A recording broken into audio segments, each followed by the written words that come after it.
Sir एक question था कि अगर प्रॉपर्टी सर अगर इंसेस्ट्रल है, अगर बाप दादा की संपत्ति है, तो पिताजी उस प्रॉपर्टी को सर बिना बच्चों का उनका हक दिए वो बेच सकते हैं या ट्रांसफ़र कर सकते हैं क्या उस प्रॉपर्टी को?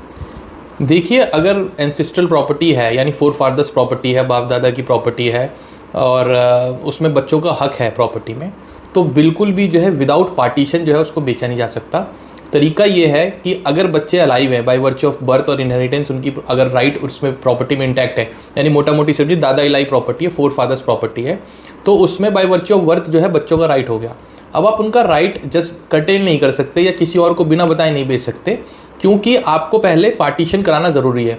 भाई कोर्ट को ये पता होना चाहिए, या जिसको आप बेच रहे हो उसको उनको पता होना चाहिए कि इनके कितने वारिसान थे, यानी एक्स अगर एक्सपायर हो गए तो इनके कितने लीगल हेयर्स है, कितने वारिसान हैं, और वो property class 1 class 2 legal hairs के हिसाब से ही डिवाइड होगी, यानी बच्चों में वाइफ में डिवाइड होगी।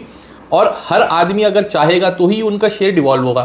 फादर सोचे कि सबका शेयर इकट्ठा करके बेच दे तो वो पॉसिबल नहीं है।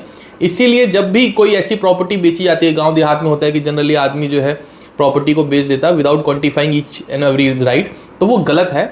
तरीका ये है, पहले आप अपना पार्टीशन कराइए, यानी राइट इंटैक्ट कराइए कौन सा हिस्सा आपके हिस्से में आ रहा है, और वो पार्टीशन कराने के बाद ही उसको बेच सकते हैं। या फिर सर्वसम्मति से, सबकी सम्मति से जो है सब अपना नोड्यूज लगाए या रिलिंक्विशमेंट डीड लगाए, तभी आप बेच सकते हैं। अदरवाइज वो अगर ट्रांसफ़र भी कर दिया, ट्रांसफ़र इलीगल है।